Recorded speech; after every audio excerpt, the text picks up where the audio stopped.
Hello and welcome back to another fantastic episode of Any Given Podcast. This episode, maybe not so fantastic. I'm one of your hosts, Ethan Simpson, sitting across the interweb from Brendan Ward. How's it going today, Ethan? I know you said the episode's not going to be fantastic. That's just because the vibes aren't, but are you trying to stay positive down there in Kent? Yeah, absolutely. Absolutely, I'm positive. And I will give you one reason why I am positive, and it is not the Cleveland Browns. It is the Kent State Golden Flashes. The Kent State Golden Flashes are 1-2 on the season. Yeah, that doesn't sound fantastic. But when you think about it, they held Oklahoma, one of the top-ranked teams in the country, to just 10 points, in the first half. Yeah, I was going to say that was a first one-score game at halftime, 10-3, I think it was.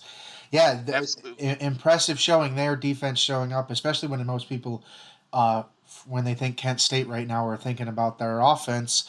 But yeah, an impressive win Saturday, putting up 63 points?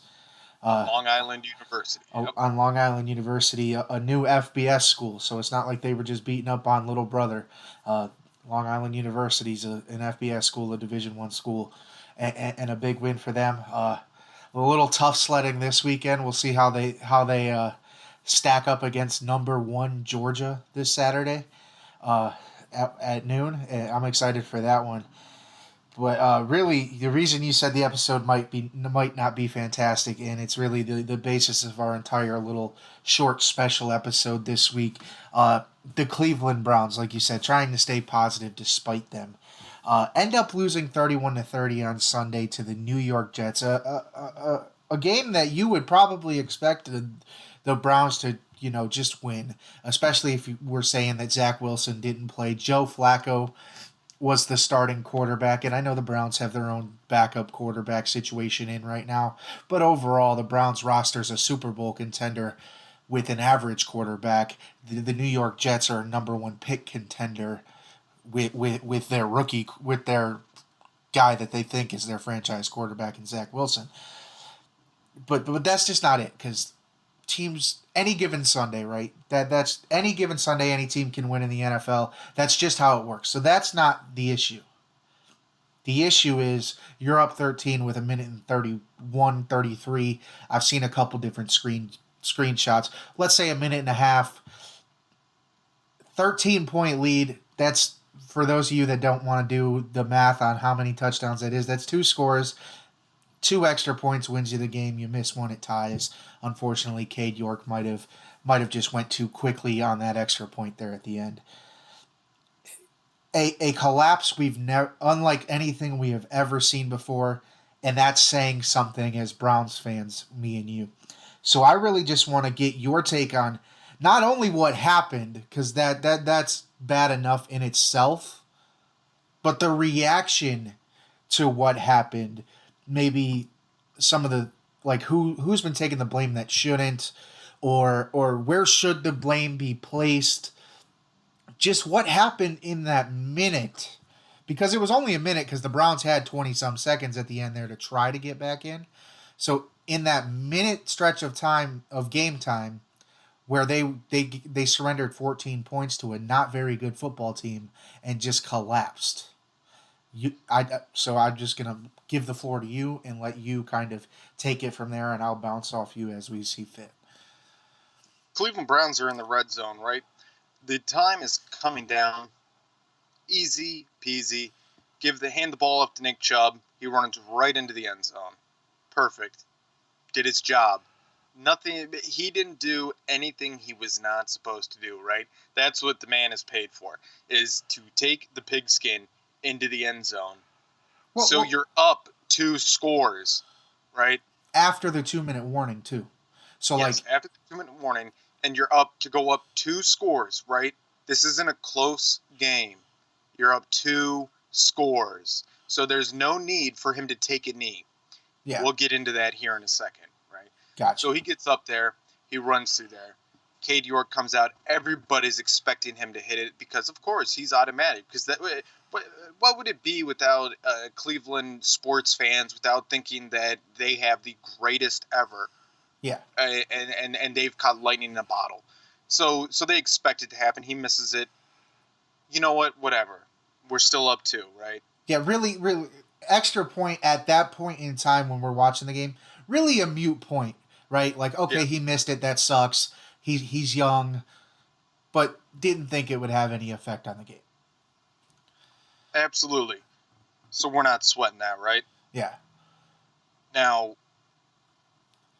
like I said, I'll go back to that scoring drive here in a second that ultimately yeah, shouldn't have meant anything.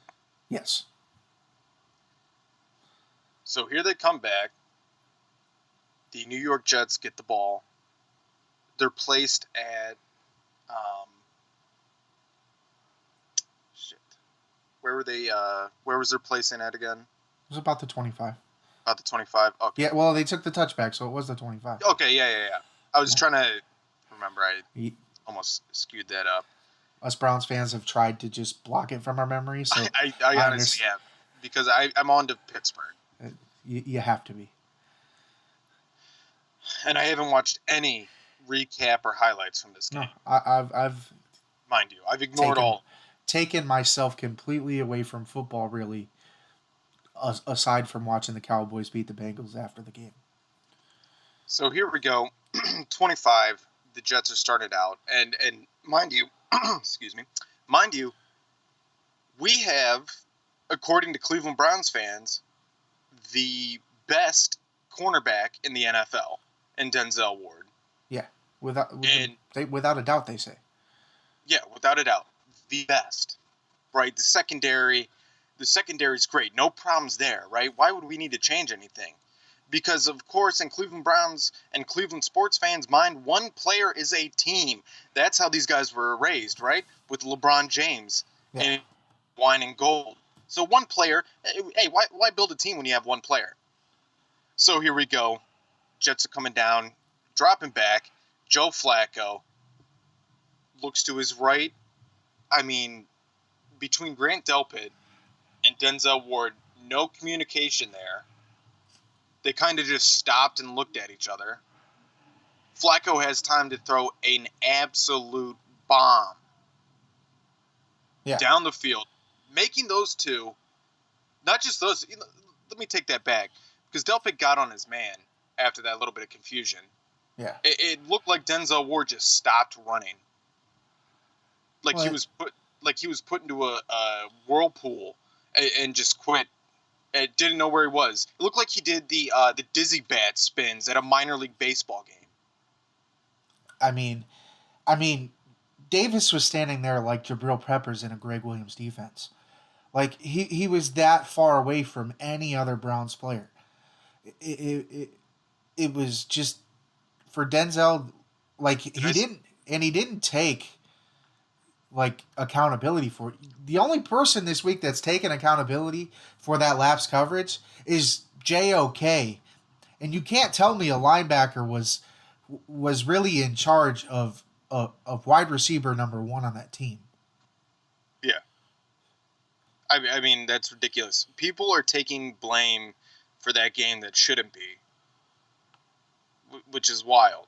It's absolutely wild, and that's probably a good segue to go back to Nick Chubb and scoring that his third touchdown of the game at the minute 40 mark or whatever. Again, whatever it was. The other day in his press conference, he says, "I take blame. I should have known to take a knee." First of all, I don't want my running back when he's running the ball to automatically think I should probably go down.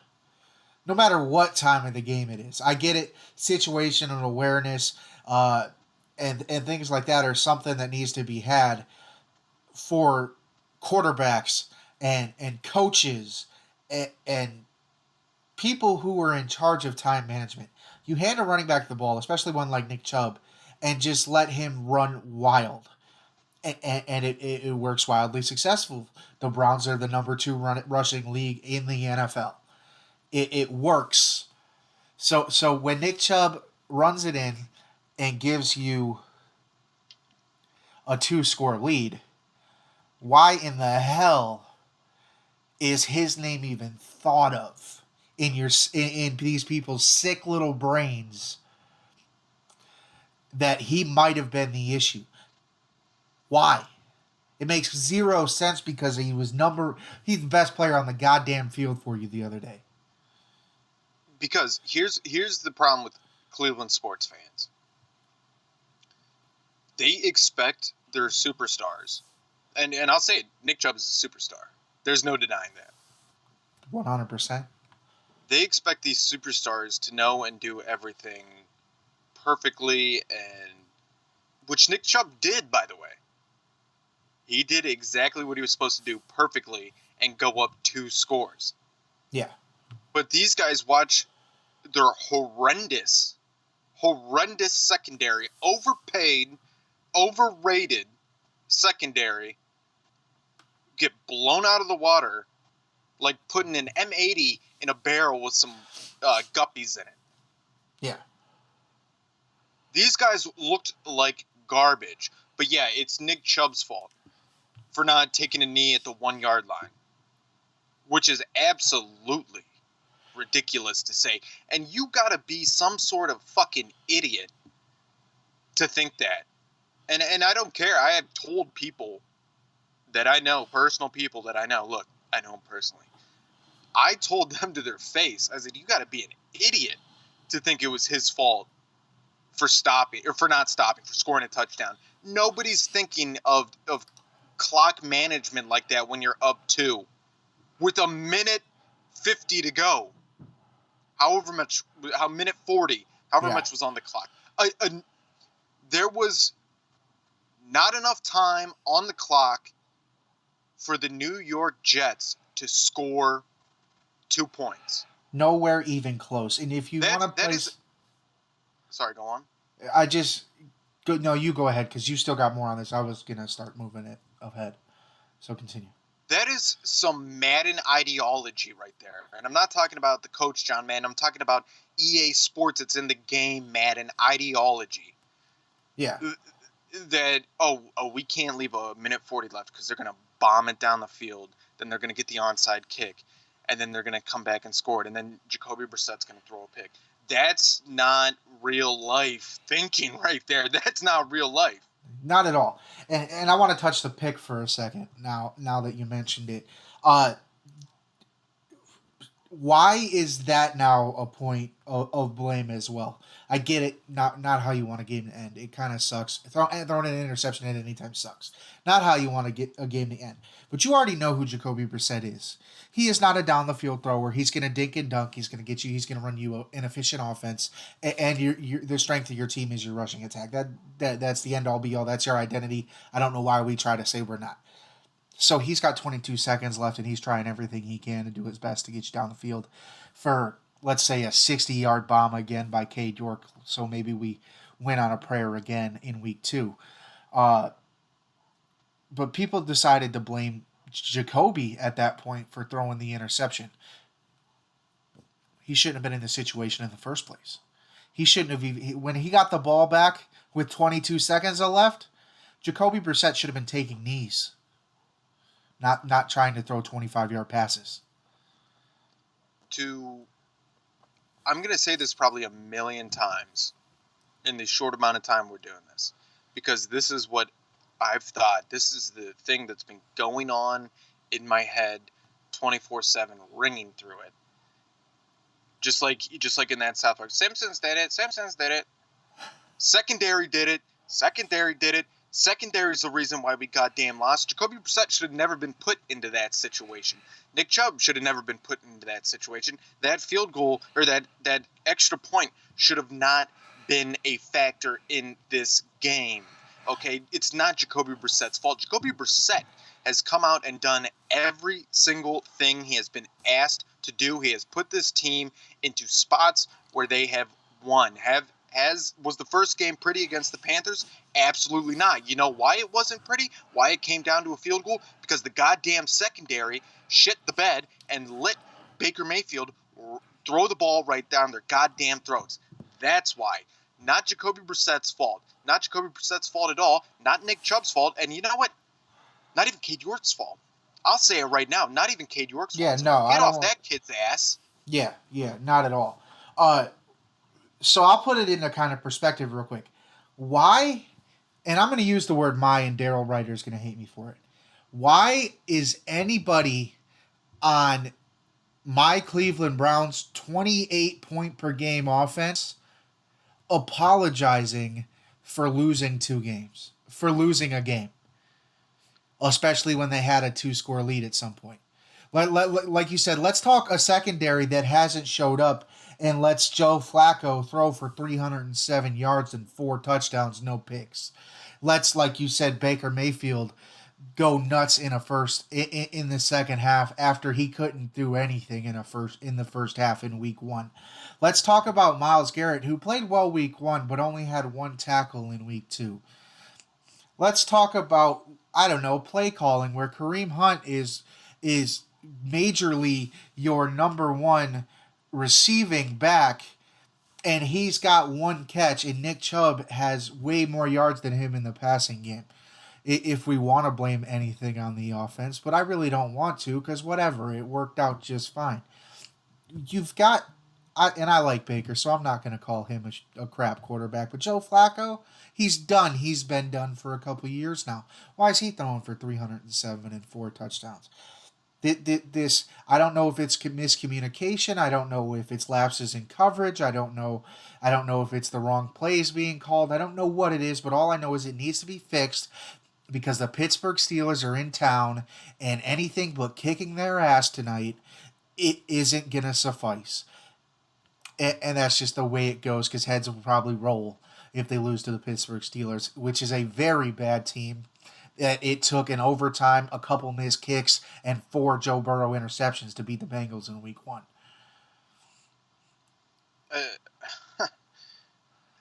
Brendan, you're asking all the right questions.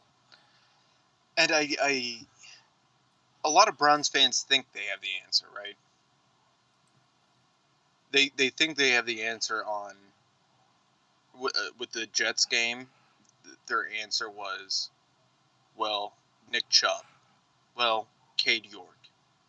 How do you miss an extra point? Okay. You can ask how you miss an extra point, right? That's a routine. It wasn't blocked or anything. I get that, right? Yeah. I get questioning why Cade York missed that kick. But the biggest question that still remains, where the hell is the secondary? Because it was the secondary's fault that Baker Mayfield and the Panthers came back. It's the secondary's fault that Joe Flacco threw for almost 400 yards on the Cleveland Browns on Sunday. It's the secondary's fault why a lot of these games seem to fall apart. And I've been preaching this for years now.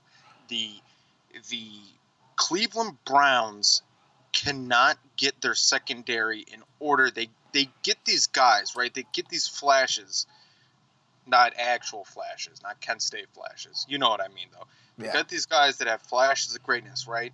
Like, don't get me wrong. Denzel Ward, he's a fantastic cornerback. I'm not saying that. I'm happy that he's on the Cleveland Browns, right? He just needs to show up. He just needs to show up, because if he plays like this on any other team, he's number 2, maybe number 3. Yeah. He's not the one sitting there going, come on, Browns fans. It's 3rd down. Stand up.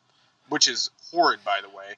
I was at the Bears Browns preseason game, and I got to witness that firsthand. That is a travesty of its own right there. Ian always talks about it. Josh always talks about it. But I got to see that firsthand. That is horrible. Talk about something that makes you want to go to bed. They should be giving you hot milk and blankets when you walk in, if you want to hear that. If that's what you're... It's the worst, man. You could even hear it on TV now. If that's how you get everybody excited for 3rd down, don't even try. You might as well put a little sing-along lullaby with the Serpent mattress sheeps jumping around, because that is how energetic that is. But going back to these guys, the secondary. I've been saying it. I said it on Cleveland.com when they interviewed me, right? I say it on any given podcast. I've tweeted it. I've put it on Instagram. I've yelled it from the rooftop at 175 East Main Street. I don't know how much more myself, the commentators, broadcasters, radio guys, the casual fans, uh, anybody, teammates, anybody can say, hey, we need to step this secondary up, right? Like, we have these guys that they're good players. Yeah. When I look at the secondary, I go, okay, look at the potential these guys have. Like this is a good core group of guys. That's when you start looking, okay, well, who's leading these guys? Yeah. And it's Joe Woods, the It, guy who wouldn't come out and make a comment on it. He wouldn't comment on well, the Jets game. Why of won't you course he comment on wouldn't. the Jets game, Joe? Come on, I feel like one of those, one of those guys online that bitch about the president or something. Hey, Joe, come on, Joe. Why don't Yeah. you say something about it, Joe? I Like, come on. Seriously though, come on, Joe. Step up and say something. Because yeah. if this continues throughout the season, you're not gonna have a job, big dog. Yeah. You gotta get your stuff together. This is the week to do it. Mitch Trubisky's not very good. The Pittsburgh Steelers, I believe, are not very good because they lost to the Patriots, who I don't think are very good either. And like I said, it took everything in them to beat the Cincinnati Bengals, uh, who haven't looked good themselves. I mean, they lost to Cooper Rush and the Dallas Cowboys this week, who I don't think's that good right now either. Uh, it's just get it together because tonight's Thursday night football and you got to do something because you lose to the Steelers, fires are going to be set within all everywhere and the headaches aren't going to go away. You think it was bad after week 2 and rightfully it was, but you lose a Thursday night football game, primetime national television, to a bad Pittsburgh Steelers team who probably doesn't even sniff the playoffs this year. You got problems no matter if you're playing Jacoby Brissett at quarterback because he's been playing pretty damn well. If they lose tonight, seriously, that it's just gonna be the exclamation point on truly how much IVs don't know about football. Yeah. And for the people that don't know, IVs, Ivy Leaguers, Huh. okay, you got Andrew Barry, you got Kevin Stefanski. How many times have they brought in these Ivy League guys? Like, oh, I went to Harvard, I played at Penn, I went to Yale. Like, oh, okay, cool, all right. Now what are you doing? Well, we're gonna get rid of Baker Mayfield for a 5th round pick, Yeah. whatever the hell they gave him, and we're gonna pay the rest of his remaining salary, and then we're gonna give a historic contract to a quarterback who hasn't played in a year, who's not going to play for 11 games, and who is just going to cause the most controversy out of any quarterback on the market right now Yeah. because he's a good player. Okay, yeah, let's do that. Let's see how this is working out so far. 1-1 should be 2-0. Okay. If it wasn't for the game, if it wasn't for the Jets game, I would be sitting here saying, all right, not bad, but we got to wait till the Steelers, got to wait till Baltimore, Yeah. got to wait till Cincinnati. Yeah. So if they do lose tonight, heads will roll, and I hope that it starts with Joe Woods, and I hope that it ends with Kevin Stefanski. And in between, Andrew Barry's ass is on that goddamn list too. Well. With that, I'm not sure I can say anything else that kind of puts it more into perspective. So I think that's where we should kind of leave it, right? Tune into Thursday night football against the Steelers to see if heads should roll and see if really this organization that we thought might be leading the Cleveland Browns in the right direction are still just struggling to keep the ship afloat. So thank you guys for tuning in to a not so fantastic kind of rage fest of any given podcast. Where can they follow you, Ethan? You can follow me on twitter.com at ETHSimpson, CGOD. You can follow me on Instagram at ETHSimpson. You can also follow my main man, Brendan, At bwardcle on Twitter, b.ward52 on Instagram. Do not forget to follow the podcast at Podcast Given on Twitter, at Any Given Podcast on Instagram, facebook.com/slash Any Given Podcast. Do not forget to subscribe to the YouTube, click like, leave a comment. We'll start talking back to you. We'll read our comments and make fun of you on the show going forward. We like making fun of people here and there, so why not? Just interact with us. We'd love to have it. Thank you guys for tuning in to this episode of Any Given Podcast. Go Browns tonight, and we look forward to talking to you again maybe sometime next week. Look for Kareem Hunt and Nick Chubb to have another breakout game tonight. Look for Myles Garrett to go off.